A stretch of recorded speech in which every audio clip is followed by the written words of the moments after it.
it isn't my intention of depreciating science in this discussion, but I think in the century that lies ahead, science will have to fulfill a destiny that it does not fully understand or appreciate even now.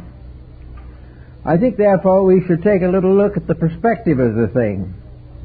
I think we can say that science was conceived in the 17th century, largely by the works of Francis Bacon, the Royal Society, and an occasional contribution by René Descartes. This was the very beginning. In the 18th century, it was born as the age of reason, and the tremendous emphasis upon the liberation and emancipation of enslaved peoples. It was a very important contribution to make. In the beginning of the 19th century, we will say that science went through its childhood. It was growing up on all sides with new contributions to learning. And in the 20th century, now closing, science reached adolescence. It has not matured as yet. It is less adolescent in the sense that it is full of the dreams and fantasies that we find in the teenager getting ready to start out in life. We have to realize that there is certain responsibility that accompanies knowledge, and this is something that teenagers seldom recognize or realize. Many years ago, I was talking to a young physicist on the campus at Berkeley, University of California, and I was asking him how the scientist was able to work comfortably on nuclear fission. Well, he said, it's very simple. We are scientists. We invent things. We have nothing to do with the way they are used, and no responsibility for it. Now, this perhaps is a little more truthful than we like to realize. We are surrounded constantly with opportunities for change, but each one has a hazard. Now, science claims to be an exact discipline. It claims to be the most factual of all forms of knowledge, and claims in this a certain superiority over all the arts and ethical cultures of mankind. But if it is really the custodian of higher learning, and is the ultimate science by means of which the world should be regulated, then it must grow up itself and find out that growth is responsibility, that there is much more to science than inventing things. There is control of their use. It is absolutely necessary that there be protections upon the uses of knowledge. Now, this sounds very curious and complicated. Back in Egypt, they were faced with this problem, but in a slightly different way. In their day, knowledge was largely religious and philosophical, but they found then it could be exploited, and they had to place various limitations and restrictions upon the communication of knowledge. They had to bind those who received it to the deepest obligations of their nations and their faiths. Here we have made no responsibility out of knowledge. Knowledge is an infinite opportunity to do what you please to do more efficiently. This is not the end of learning. The end of learning is to know what we should do and do it well. This point has not yet been covered by modern learning. We are still in the age where we are not counting and watching the results of what we do. The present century is coming to a close. In a few years we will start a new era in the civilization of mankind. We now have an opportunity of examining and rationalizing nearly 90 years of the 20th century. Most of the work that has been done in higher physics and biology has been emphasized in this century. And we see what is happening. And what we see is of importance to science, because science should be watching for what other people and other beliefs do see, and make sure that they have covered successfully the various problems that are related to the expansions of knowledge. I think, therefore, we should go down and begin to think about these things. I remember what was supposed to be the first motion pictures. Whether they were first run or not, I won't guarantee, but they were well back. One was the great train robbery, which lasted about 3 minutes, and another was the eruption of Vesuvius, about the same length. That was the beginning of what we now call the motion picture industry. This industry would have been impossible without science. It would have been impossible to evolve and dramatize the techniques of communication without scientific skills, without research, and without all the factors that are involved. So we now trace for a moment only the descent of the motion picture industry until we come down to the time when we begin to see that it became an important financial factor. When it became basically possible to become wealthy as the result of films, the whole motivation changed. A little later, another very sad mistake was made. The Hayes office was discontinued. This was the only control that was possible to control the morality and ethics of films. Because that would interfere with profit, this particular impediment to progress was removed. Until today, after nearly 100 years of exploration and invention, we have an industry which is practically morally bankrupt and physically very much in debt to itself and everything else. We find that the film industry, instead of becoming the great blessing that it was supposed to be, and the very great help in communication, education, and knowledge that was hoped would be, has gradually deteriorated into a quick money-making service to the worst principles and policies of mankind. While this was also going on, other things were happening. Ford developed his Flivver. It was a very basic motor car. It was you could buy it for about $50 down and pay maybe $400 or $500 complete payment. This was the beginning of the horseless carriage, the beginning of the liberation of animals. No more would we see these great beer trucks and the drivers beating the helpless horses. We were going to have a new era of communication and transportation. And now, after nearly 100 years of this tremendous asset, we still have the motor car, but it's getting to be immovable. We can't go anywhere anymore. We have drowned ourselves in our own convenience. We have continued to sell them when the roads were not worthy, and today the congestion due to motor cars will be found in practically every country of the world, the only exception being those that have, by social laws or by communistic controls, refused the use of cars to the public. Therefore, we have a marvelous help that has ended in a stalemate, a mate in which the car becomes an enemy of its own motion. We have no real solution to this, but there is much talk about what we should be doing. But actually, we are in serious trouble. We don't know what to do with these inventions and these contrivances that we have developed. Now, with all of this, we finally have come through all kinds of developments until we reach perhaps the most staggering of all, nuclear fission. Without science, the atomic bomb would have been impossible. Without the developments of science, the progression of nuclear weapons would be impossible. And yet, at the moment, there seems to be no sense of responsibility. Why was it permitted that science would do this to us?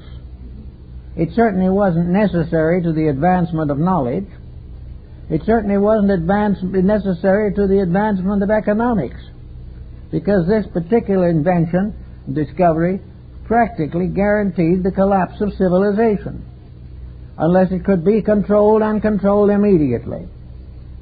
But it was not controlled, and it is not controlled, and has gone into the greatest financial cycle of exploitation imaginable, and has bankrupted most of the nations of the world that have dared to participate in it, and all the rest sit in fright of what it's going to do. Now, this is something that should not have happened. There should have been some way in which the most learned, most skillful, best schooled, most educated, class of people in the world should have been able to administer progress without this happening.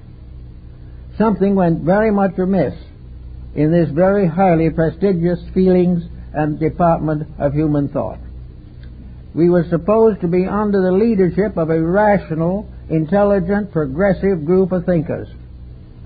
What was the main trouble?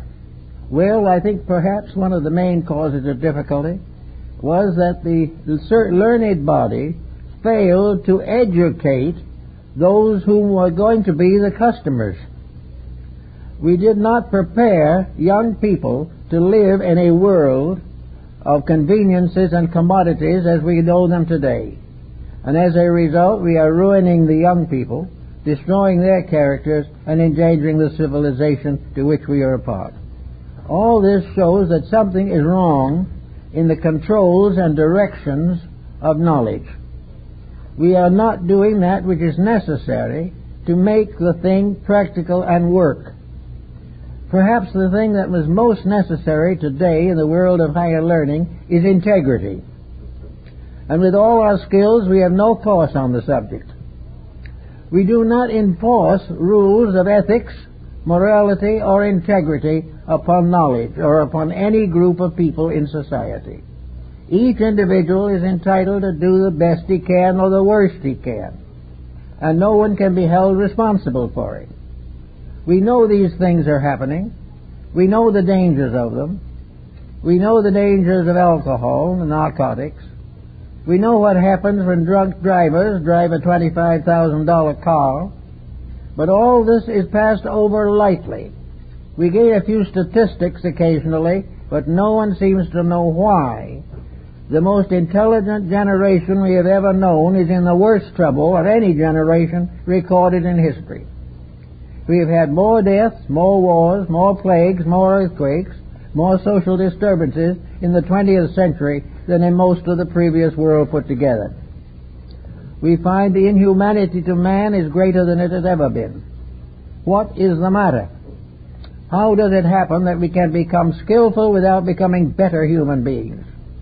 How does it happen that we can know more than our forefathers and live worse? These things have to be considered in terms of the 21st century. What are we going to take forward into that century? Are we going to take this form of scientific research, which might be called an entertainment form, into that century and continue the same way we are? If we do, we will probably be out of business before the end of the 21st century. Because nation after nation is arming in the nuclear weapons. Individual after individual is being trained to accept these things as inevitable facts, when in reality we should not accept them as facts at all. Now we have another dimension added to our joy, the computer. And the computer could become a great help to mankind, but it could end education because no one will need to read or write again. Also, if that happens, then our literature will be controlled by machines, and we will not be able to read what we want to read. We'll read what is computerized to us, which will make it very easy not to read at all, and thereby lose all concepts of the individual thoughtfulness, digestion of known knowledge, facts, or ideals. We are in this problem of the computer, which is in danger of becoming the most deadly instrument we have ever known. It is apt to be worse than the nuclear bomb, because it is going to gradually work in until it controls every aspect of civilization. Then comes the desperate moment when the computer controls everything. Who controls the computer? This becomes a very important factor, because even a breakdown now may result in hours of delay and wait. We know that all of these inventions and everything that we are doing and trying to do is stymied because of the lack of integrity of people. The inventor is lacking in integrity. The person who is profiting from the invention is lacking in integrity. And the invention itself is a menace. These things put together constitute a threat to the next century, a threat we have to face with more than ordinary thoughtfulness. So we have to begin now to see what we can do about some of these things. We are already unhappy over most forms of entertainment, but we simply relax and let it pass. Now nature, however, is a little more thoughtful on these matters than we are. We are in a universe that is governed by law, and this law demands the ultimate victory of integrity, and it will never stop hurting us and punishing us till we behave ourselves.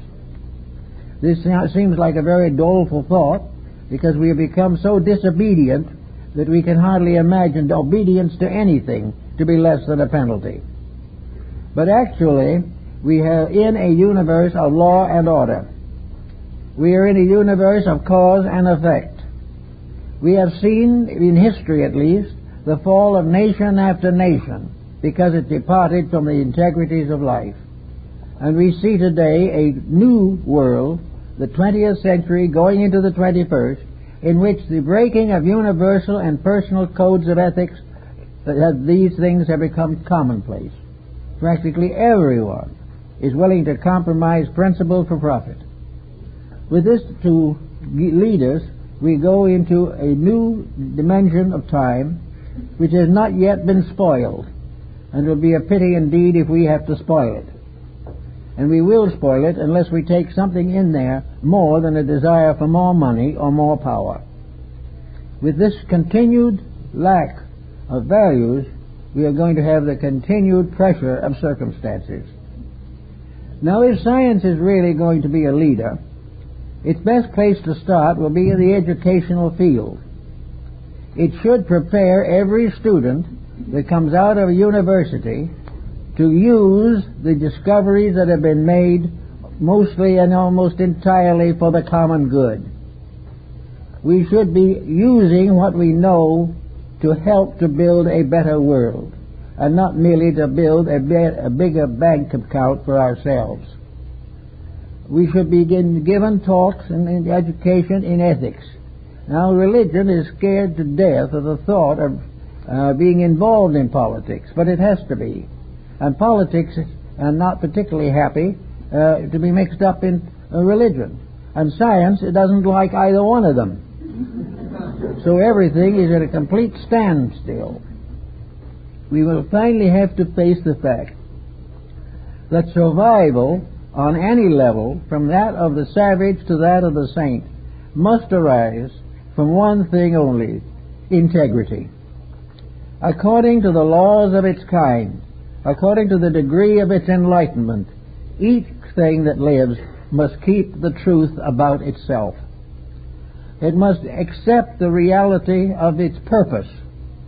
Science has given us no purpose for life except physical luxury and physical power. In its refusal to allow emphasis upon religious principles, science is damaging itself and the whole world. Every scientist should be a religious person, because unless science is part of religion, there is a very terrible problem that we are not going to be able to solve. The mere fact that a man is a physicist does not justify him in being an atheist or an agnostic. I know one young man who was in the University of California, who was a physicist, married and had 2 children. I asked him how he equated this problem with his personal convictions and the raising of his children. And he said very frankly, he said, well, 5 days a week I'm an agnostic, and on Saturdays and Sundays I go to church and I'm a Christian. Now, this is not very reasonable. It is utterly inconsistent. And new nations now that have come up in the last 50 years, determined to destroy religion because it interferes with power play, have suddenly been forced to return to it again, because the structures they build will not hold together without it. And we can say the same thing of the 21st century. Unless spiritual values are emphasized and brought into physical and proper social applications, we are not going to get very far in the 21st century. We're going to be right back in the trouble we've been in all the time. I think we have to realize definitely that science is going to have to make peace with faith. Now, this does not make a problem as big as we might think it was. Many of the very great thinkers of the world, philosophers and early scientists, were God-loving people. You don't have to be an atheist in order to work a computer. You don't have to be an atheist in order not to want to go to war. You do not have to be an atheist in order to drive a car. But sometimes driving will make one out of you if you're not careful. Actually, the more faith and integrity we can get into civilization in the next 10 or 11 years, the better off the future is going to be. We do not need theological pressures at this time. We do not need to be warned of the possibility of hellfire and damnation, because if you really want that, we'll get it by doing just what we're doing now. And we'll have probably a nuclear war one of our days, and that will be the nearest to purgatory that anyone will want to come. So we do not have to change all of our beliefs and our habits, but we need integrity. And how are we going to base integrity unless we base it upon something? We certainly can't base it on politics. We can't base it on science. We can't really base it on theology. But there has to be integrity. And the degree of integrity that we pass on to the next century will determine how that century is going to come out. Without integrity, it will never do more than this: just dig us deeper into the sloughs of our despond. There is no way out except by growing up. Now, is it not possible to take away from the world the knowledge that it possesses? Most countries of the world have at least the secret of the nuclear bomb, even if they're not making it. And more will continue to make it. There's no way of preventing this. There's no way of taking away the knowledge that exists. There is no way of legislating against this knowledge. It will simply go underground and continue. The only answer is to change the person who is using this knowledge, to make the individual self-responsible and responsible to society for the misuse of power. The average citizen, therefore, is the one whose code of responsibility will determine the use of knowledge. And until he chooses to express himself clearly on this subject, we will not have any real or major recovery. Now, how shall we do this particular thing? I think we have to begin to estimate why things are as they are. Why has this century, the 20th, come into the mess that it's in? It is largely responsible to the financial structure that we are in this mess. We have become a people, a world, to whom the almighty dollar is the most important thing on earth. And as far as that's concerned, if there's a heaven, it must be the most important thing there, or no one wants to go there. It is a definite case of where by stupidity, by cupidity, we have brought this misery upon the world. And it was going to continue as long as we permit it to. As long as we will condone bad television, we will have it. As long as we pay high prices for things that hurt us, the longer we will have them. The only possible way to correct the situation is for the person of basic values simply being permitted or taking the chance of applying them. We need what we might term basics. Now, the basics of knowledge are not necessarily to be found in Oxford or Cambridge. The basics of knowledge are very simple. They're all in the Ten Commandments. They're all in the Golden Rule. Now, when you stand the Golden Rule up alongside of science, it looks very, very homely and incomplete. But without the Golden Rule, science will ultimately destroy itself and everything else. There has to be integrity.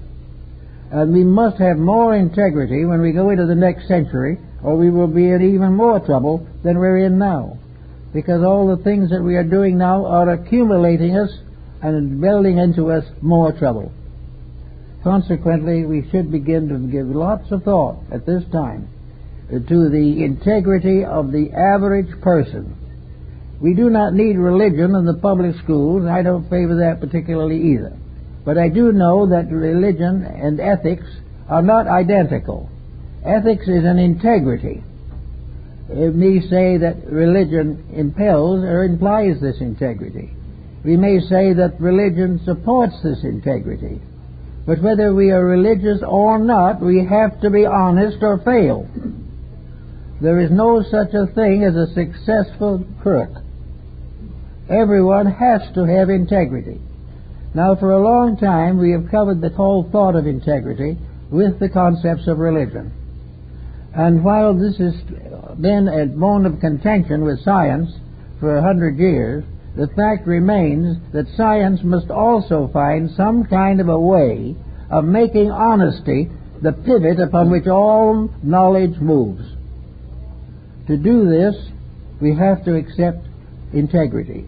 We do not need to dramatize it as theology, but we have to recognize the sovereign importance of honesty. And honesty, if we can discover it, will be a greater discovery than anything science has ever known. The actual fact is that science must discover integrity, or we're all in deep trouble. Now, how can science actually, basically, justify integrity? Science is supposed to deal only with very clear and definite facts. Well, let's accept that. Is there any more fact that is more clear or agreeable than World War I, unless perhaps it be World War II? Is there any way of escaping the simple fact that these wars were not accidents bestowed by Providence, but by the ambitions and corruptions of individuals? In other words, science can prove definitely that wars are caused by selfishness, arrogance, stupidity, and many similar faults. This should be written into the scientific code. Science shouldn't say, well, we have to make better weapons so we can win the war. The answer is we must make better people and prevent the war. But no one is doing that. Everyone is looking for more markets in which to sell the goods. We should recognize, and science should recognize, by a study of this century alone, that every false move, every corruption that has arisen in society has been fatal. Everything that was wrong has hurt. Everything that is right has helped. It is perfectly possible to develop a scientific thesis on this subject and prove as basically as the law of gravity the principles of right and wrong. There is no escaping them. And they are scientific. And those who have lived through the miseries of them know this. But it seems so difficult to get people with highly developed mentalities to accept a simple rule like the golden rule. It has to go through physics and the laboratory and be broken down into all kinds of calculations before it's considered. But by the time the calculations are all made, the patient is probably going to be dead. Therefore, the better point is to make the decisions now. There has never been a moment in history where corruption hasn't been the cause of pain and misery. And this should be just as scientific a fact as anything else. Now, in another way, we find that much of science is unnecessary. It is much of it simply a kind of show. It's an entertainment. It is something to amaze people, but not to change the course of anything. A good example of this is the moon landing. This was an achievement that will echo down through the corridors of time. But what did it actually accomplish? We stayed for a few moments on a dead planet and came back home. All the rest is drama. All the rest is the adventure of space flights, all this type of thing. But all the time we were doing these things and spending billions of dollars to the doing of them, we were sitting at home with common problems unsolved. We were still working, trying to find out what happened to the national debt. We were trying to find out why people don't have decent housing. We were trying to find out why taxes are rising above a reasonable point. But all the things such as the moon landing were very interesting. There's no question about that. They might be as interesting as Ringling Brothers Circus. Maybe a little more interesting. But we didn't have anything but Ringling Brothers Circus. but that we should spend great amounts on this and regard this type of thing as a scientific achievement is simply to lower the dignity of science, to my estimation. It is something in which we use some kind of a cosmetic or an anesthetic or something to conceal the weaknesses and the sorrows and the pain that is underneath. We are going to probably try to land a man on Mars one of these days, but even while we're doing it, we will probably find that the sewerage system of the earth is completely overloaded and no one is doing anything about it. We have problems here that must be solved, and without the solution of these problems, I think science is not worthy of the adulation that it has received. It must do something that is important and necessary in order to gain public respect. And this is becoming more obvious because many people are turning away from science because they are now considering it as the principal source of advanced armament. This is not the way it should be. Now we might say there is a market for that armament, and with this type of sales, there will be more laboratories, more physicists, more biologists, more chemists, and the scientific community will flourish. But if it flourishes over the body of uncounted dead, there's something wrong with the entire concept of human knowledge. I think we must know that the purpose of knowledge is to prevent pain. It is not even a problem of being to find a remedy.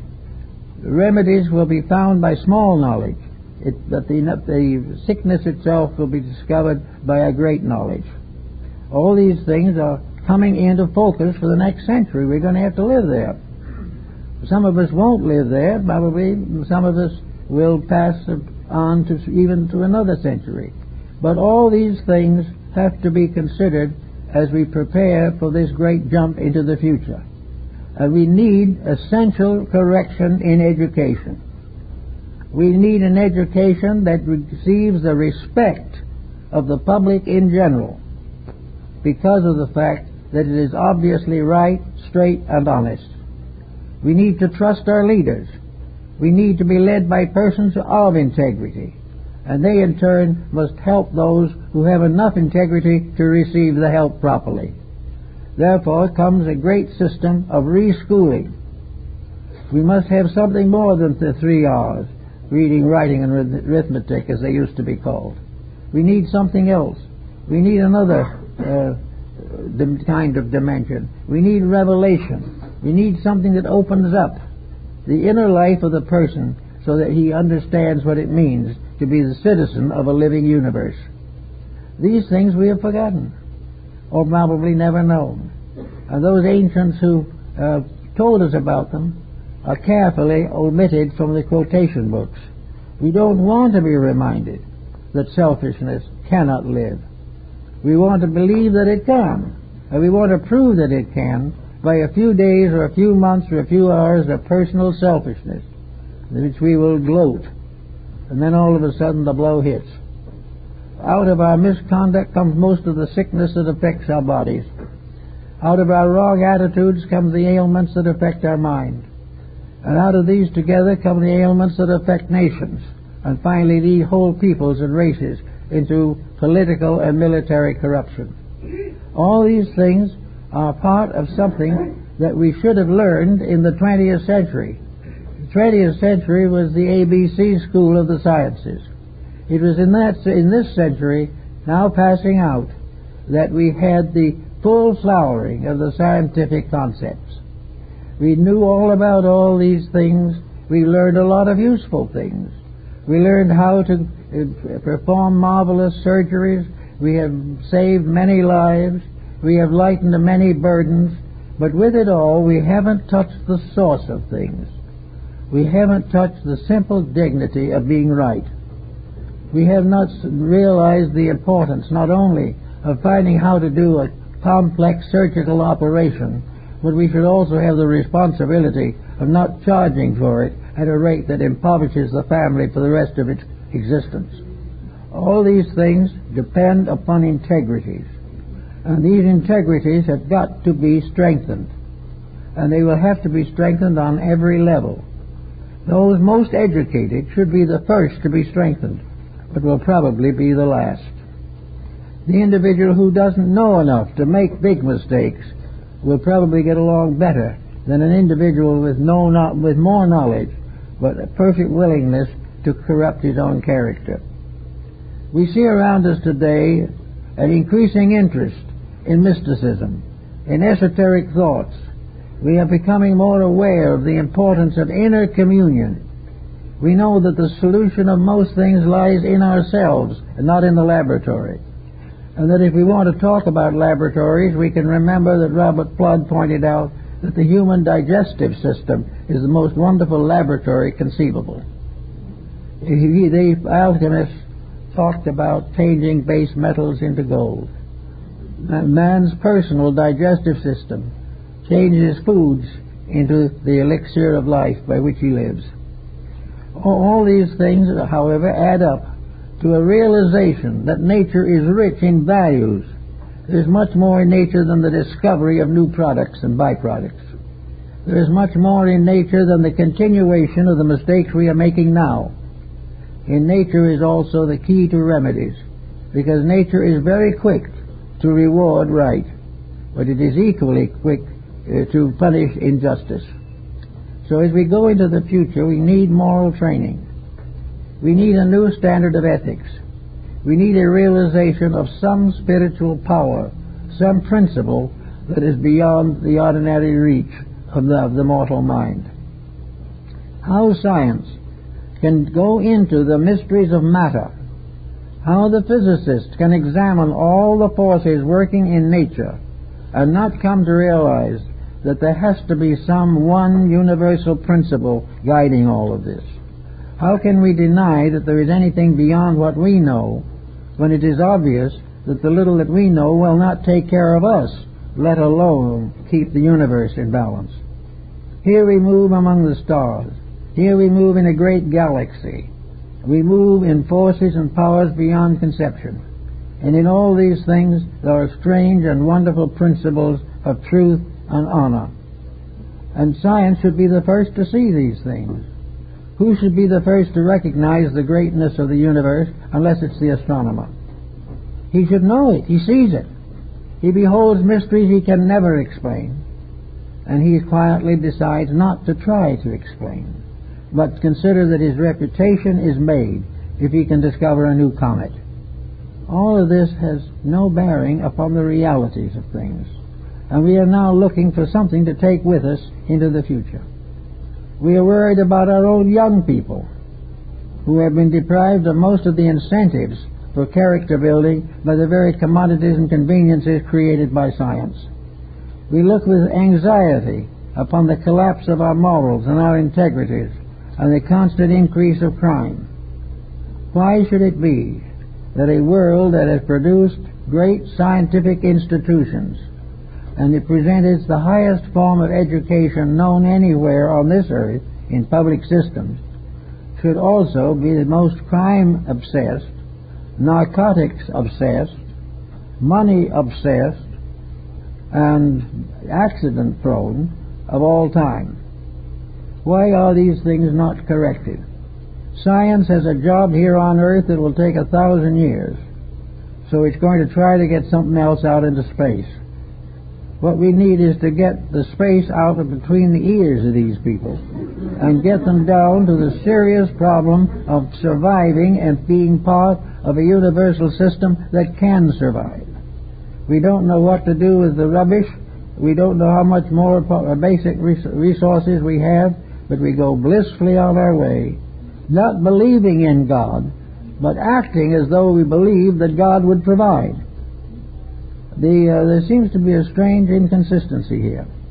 We're leaving everything to hope and fate, and yet we deny both of them. And we deny the reality of the laws and principles which would help us to straighten out our lives. Therefore, it would seem very desirable that every public school system should have a basic statement of ethics. It would be possible to prepare a book sufficiently wide, sufficiently deep, sufficiently simple in its terminology to be useful to nearly anyone above the 4th grade. This should be required reading, And the most important examination in the course should be the examination on that book. They may flunk reading, they may flunk writing, and they may flunk arithmetic, but they better not flunk ethics. It's perfectly possible to be ignorant and safe, and learned and unsafe. And these things are becoming so vital to us that it's time to do something about it. So we could say that without going into theology, which is a difficult subject, we can point out definitely that there are laws arising we know not where, but complete and inevitable, which can never be broken by wealth or poverty. The success and failure of our material careers means very little, because we are all going to lie down to a common sleep. There is nothing that we are gaining through science that is anything that means anything, unless there is an immortality of the human soul, which science doubts. Therefore, we are doing all this to lay down what years we have on the altar of the great deity of learning. And when we pass on, we will not know why we were here, where we came from, or where we're going. We like to presume that we're not going anywhere from a scientific standpoint, or that we are going to be perpetuated through our children. Well, I'll tell you, this type of salvation isn't as attractive as it used to be. Not everybody would like to be represented in future ages by their own descendants the way the descendants are acting at the moment. So we need to get back to the doing it ourselves job. There should be a compulsory setup, and science should do it. Because if science says so, it will be done. Even the most adamant school teachers and the superintendents will do what science says. They will not do what the mothers and fathers say. They may not do what the churches say, but they will do what science says, because this is the ultimate form of knowledge. And the ultimate form of knowledge is at the moment very guilty of ignorance. And this has to be corrected. It should be part of the education of every child, the requirements of citizenship in any nation, that the individual be able to define the values and integrities which motivate his life. He should be able to explain why he knows that he should do what is right, why he knows that he should not be out on the street peddling marijuana. All these things come, strangely enough, in a generation of skills. In the last 100 years, we have had more progress in sciences than ever before known. And yet in the same century, we have the worst corruption the world has ever faced. The least we can say is that opportunity of knowledge has contributed to corruption. Therefore, the situation has to be changed. We have to come to a different point of view on what is necessary to be taught. I think for some time, when I was in Japan, I noticed that they had done something about it. But now, with all the competition and trade and so forth, business is probably going to cause this to fade away. And everything will fade away, but profit remains the final goal of existence. But why should it? Why should we be so hypnotized by a dollar? After all, there are no pockets in our shrouds. We're not taking $1 away with us. Why should we be willing to murder, rape, and carnage to get it? We have simply remained ignorant. Now, science could answer that question. It could give us a good reason to prove that we should not break the rules of life.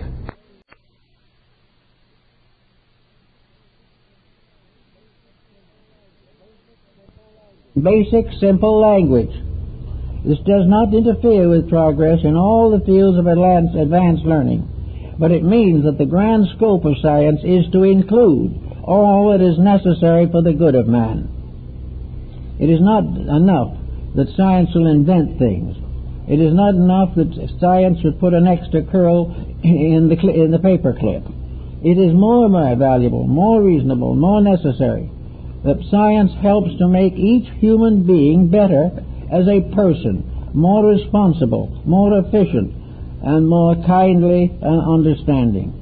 Any form of knowledge that is purely intellectual and eliminates the equation of human relationships, any form of knowledge that does not have affection and love of truth, as well as skill in searching, all knowledge that is not dominated by values, by integrities, by emotional commitments, any such type of knowledge will not solve the problem of the 21st century. We're going to have to do better. And if we watch the symptoms, it is observable that we are doing better. All around the world there are revulsions and rebellions against materialism. Materialism was the great sin of the intellectual. The intellectual tried to prove he was emancipated by convincing people he believed in nothing. This type of superiority is fading out in nations. Country after country is giving it up. Individual after individual is changing his polarities, and throughout the world there are groups rising up for the purpose of restoring the basic values of human relationships. This is all to the good, but it is also good that the new 20th century should have a proper introduction. It should be presented to us skillfully, wisely, lovingly, and factually. And it might be a wonderful thing if the scientific community would introduce us into a century in which principles and integrities will dominate all other considerations, and science will prove that the beginning of science is honesty, and without honesty science is valueless. It is no longer necessary to assume that some people can understand and other people cannot understand. Science can talk down to anybody. It can tell the simplest person the facts of life. It also can reach up to the most attenuated atmospheres and explain problems beyond the comprehension of the laity. But in either case, whether it's the top or the bottom, the entire instruction should end in the one concept, basic and inevitable, that honor is the basis of survival, integrity is the basis of the continuance of patterns, and all of the logic in the world points to one thing: that which is not honest is not logical. It is not true if it is not for the good of all. And the concept of trying to build up private virtues and permit public vices to continue will never solve our problems. So I think we should think very much about this matter, and we should think about it in the education of our children. If the educational facilities are not available, then we will find out why we are not able to educate our own children. And one of the reasons we won't be able to educate them is because science has given us the television. Everything it does in a way that cripples something. Because in every case, the scientist, trustworthy or not, takes the attitude that the public will use what he discovers constructively. If he hasn't learned yet that this is not true, he's going to be a long time in learning. Actually, he cannot depend upon the integrity of anyone except himself. And if each of the scientists and each of the laymen have this integrity, our new century will be a great success. Right at the beginning of it, a textbook could be written, a very valuable and important textbook. A textbook summing up the mistakes of the past and setting out how they can be corrected. We've had wars from the beginning, but the worst ones in the present century. We've had despots, madmen, fools, anarchists in every century, but the biggest ones have been in our present century. We've had all kinds of crime waves. We've had religious intolerance. We've had atheism. We've had all types of education. We have had martyrs. We have had all types of sufferers trying to help us to live better lives. All these together could make one tremendous statement of what we are here for and why, and how we are going to stay here if we keep the rules, and very likely leave if we don't keep the rules. Here we are worrying about whether or not there are invasions from Mars or outer space, and we're not sure at all how long the atmosphere on our planet will be suitable to breathe. Nothing is being done to correct the problems. They are talked about. We have money set aside to take care of rubbish heaps. We have all these things. But the great minds are not working with that. The great minds are working on how to possibly conquer the solar system, which is not very likely, but at the same time could be dramatized by some motion picture company. Actually, the whole attention is away from the reality of the trouble. We do not face the problem. We look away from it, and when someone has a pleasant experience, we dramatize that and assume that all is going to go well. We do not face the problems. And without facing them, we will just simply carry them into the next century as part of a burden which we really don't want. We don't need it, and we shouldn't have it. Now, when we get down to science on some of the other situations in which it all plays a part, and we know something of, we have to realize that science is also based upon mathematics. Actually, mathematics was the first of the divine sciences. And the sciences of Pythagoras and the ancients were three: mathematics, astronomy, and music. Now, one thing we are having trouble with is music. What are we going to carry forward into the future? Are we going to carry Beethoven and Bach, or are we going to carry hard rock? Now, here is the important thing. How has it happened that some scientific groups haven't indicated clearly the difficulties resulting from the perversion of music? We have little articles occasionally appearing warning against it, or some brief mention on the television. But why doesn't science break this thing down scientifically and medically and give us the solid facts and stand behind them? The same is true in all these different fields of arts. Why do we not get the solid facts? Why does science not include most of the wisdom that has come to us from the past? Now, in architecture we have the same problem. Architecture was one of the great arts of antiquity. Architecture is not merely putting up buildings to put business houses into. Architecture is a sacred science. It is a science of making the world suitable for people to live in. Every building that is asymmetrically involved, is incorrect, is poorly built, worse designed, is a disgrace to society and also a danger. Pythagoras in Greece walked the streets of Athens, supposedly. I doubt if he was ever there, but one of his philosophers were. Then this philosopher came to a building. He struck the keynote of that building on his lute. He said, if I strike this keynote loud enough, it will crumble the building. And on another occasion, Pythagorean was present when a young man who was very angry over the crime which had been committed against his father, dashed into a banquet with a drawn dagger to kill the man who was responsible for disgracing his father. As he reached up for the dagger to drive it into the man at the banquet table, a Pythagorean who was there struck a note on the lute. The young man was paralyzed. He couldn't move, and he was led away without having committed this crime for which he had the intention. All these things are science. What are we doing with them? Nothing. Maybe someone comes along, writes a little book on this philosophy of music. Science pays no attention. All they are working with, apparently, is one little facet. But we are people living in a world. We have many sides to our natures. We have parents and children.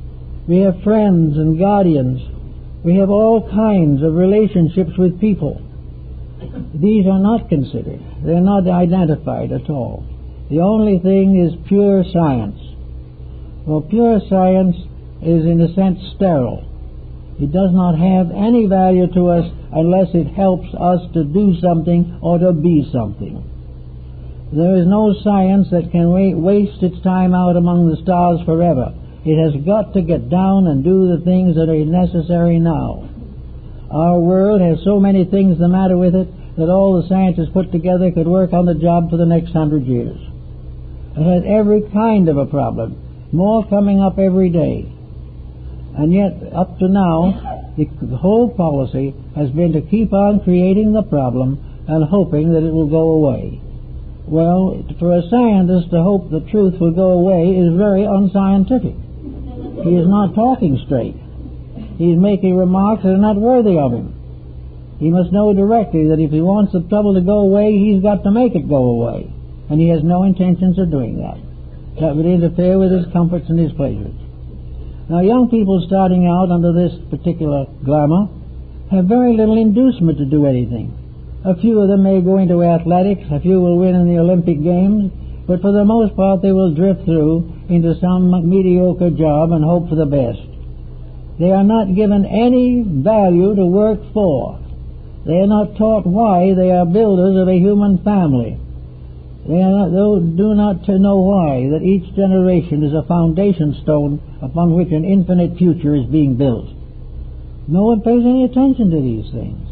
And if one quiet little person gets up and says something, they are laughed down by the sophisticated intellectuals. There's no place. And I noticed I was working on a little research problem here that has a little side on this, probably not very well known. The great national poem of the Nordic people in Finland is the Kalevala, a poem that tells the whole story, like Homer's Odyssey and Iliad, of the history of the people in myth and legend. Now, there are two versions of this exist in English. They are not divided in very much from each other in time. Both are 19th or 18th century.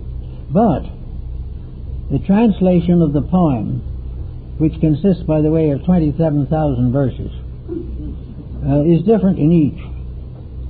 In one, for instance, there is a definite statement of what we might term of something mystical, something that could well have been part of a people who, like the early American Indian, had a great oral tradition but no written language.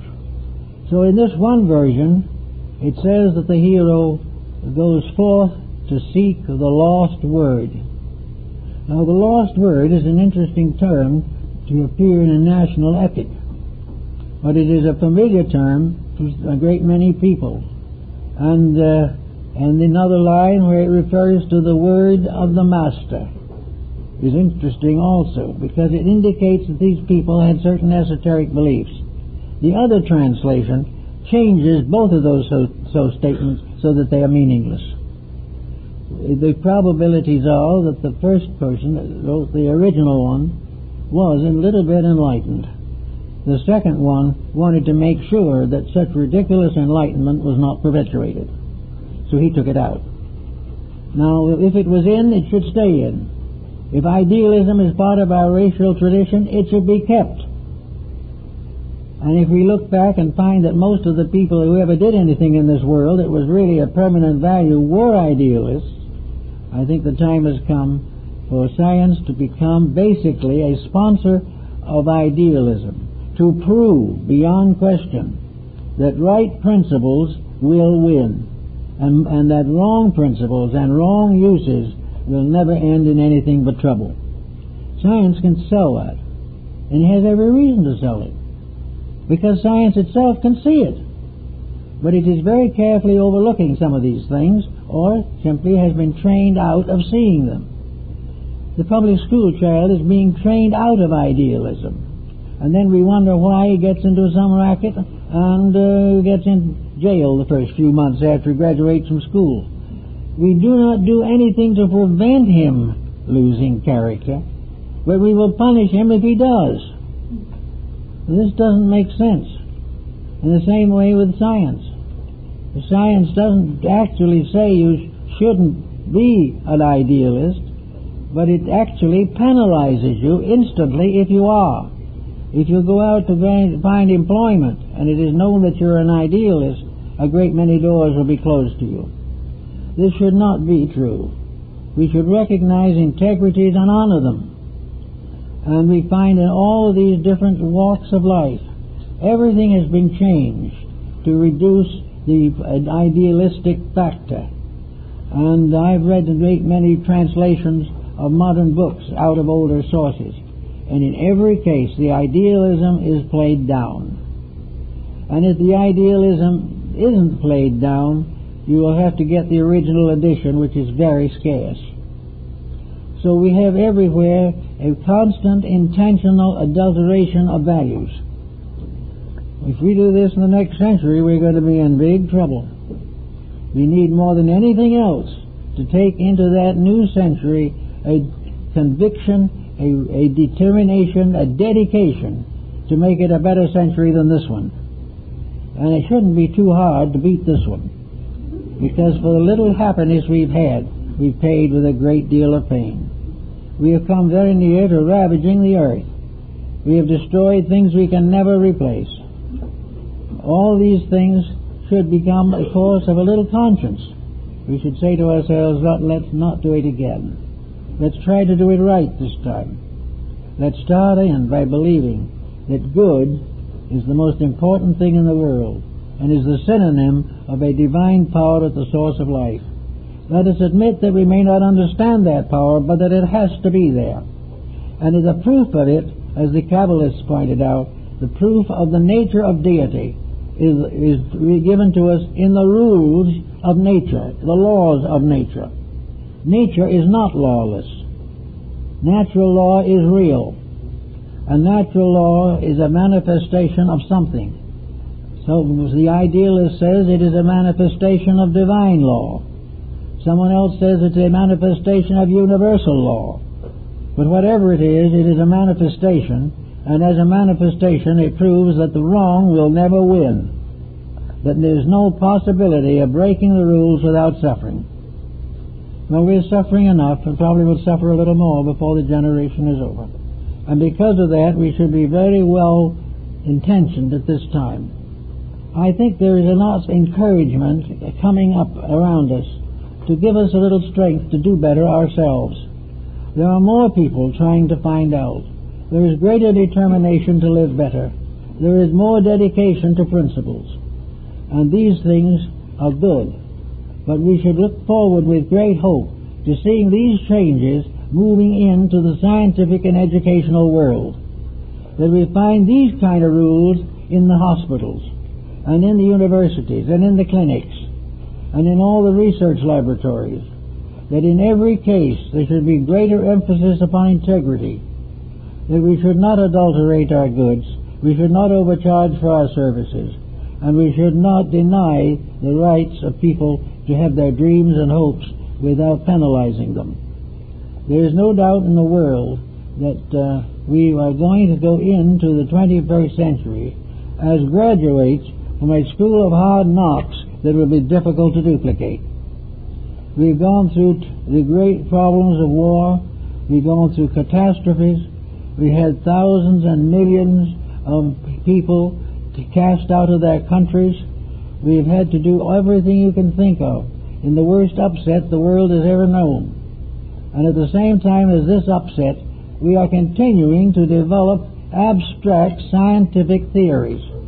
Theories that might possibly, in times of leisure, be an enjoyable pursuit, an entertainment value. But at this time, we can't afford some of them. What we need now is something to get governments and people and individuals and families back together. We are told now that the average marital relationship is getting to the point where 8 out of every 10 marriages will result in a divorce. Well, we can't really say that's particularly good. And we can't say that these very learned people in all their fields have made any valid contributions to this fact. We have some psychologists struggling with it. We have some domestic therapists working on it. But what we need is a broad statement from the top, from that which cannot be denied and is generally accepted, that these things are not as they should be, and that they must be corrected, and that the very simple methods of correcting them will be enforced. And the correction of all these things rests upon one thing: honesty.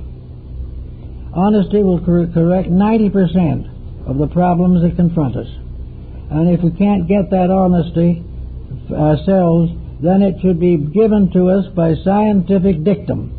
We should have laws passed, we should have whatever rule is necessary, not to interfere with our privileges or problems of doing right, but putting a restraint upon our conscious abuse of power, conscious abuse of wealth, and conscious exploitation of each other. This would be a nice job for the scientific community, and I don't see any reason why it couldn't be done.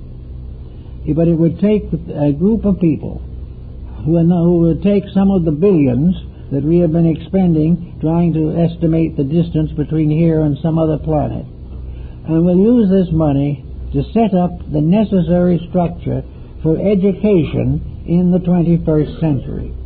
A general reformation of the public school theory, putting it back to where it started from, putting it back to Comenius, the man who gave it to us in the first place, or doing something to help us to find ways of working with the young, such as the Montessori method and many others. The time has come to do some of these things and for the so-called learned powers to do them. We have laboratories all over the country. We have schools and universities full of courses. Let these things be united for a time at least on getting us into the next century in one piece. That out of all of this we shall actually be able to move into a clean air. That we will not have to fight and face all these difficulties. Air pollution, water pollution, soil pollution. And these, the great abstract forces, go blissfully on their way, paying no attention to anything. When they finally get it forced, they have some cover that they hide under. And worst of all, most of the individuals involved are not themselves honest. And as a result of that, their own pleas have ulterior motives. We've got to have some honesty, we've got to have some ethics, we've got to have some reason, common sense, and a little idealism to get us into the next century. It's just about time to work on that. And we can get ourselves ready for that transition by ending our animosities, cleaning out the past in ourselves, and stepping across into a new century as new people.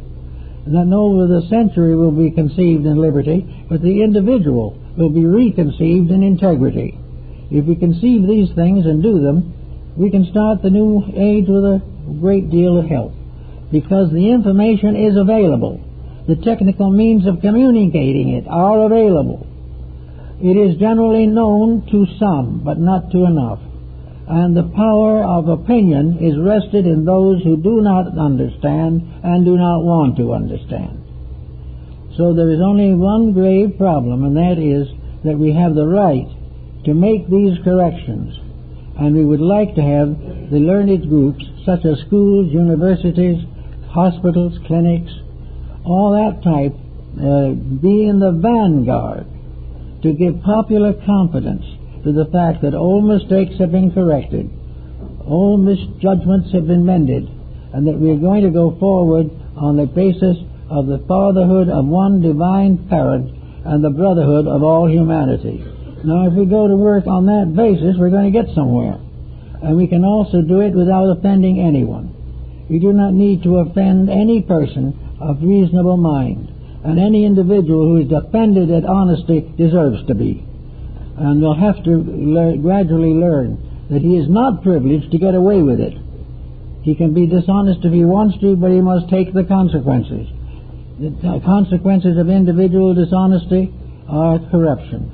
Of collective dishonesty are the collapse of nations. All these things we have to bear in mind. If we bear those things in mind and think straight about them, I think we can use science and not allow it to abuse itself. We can make it a greater instrument of good without destroying it, but having it work with us to transmute and transform. The alchemists are said to have been able to change base metals into gold. Scientists can do it also, but not on a practical economic basis. But these things can be happening. Science, as alchemy, can transmute society if it wants to. But it can only do this if it recognizes its sacred duty to dedicate all knowledge and all learning to all who need. Until this is accomplished, we will never have peace or happiness in this world. Well, that's it.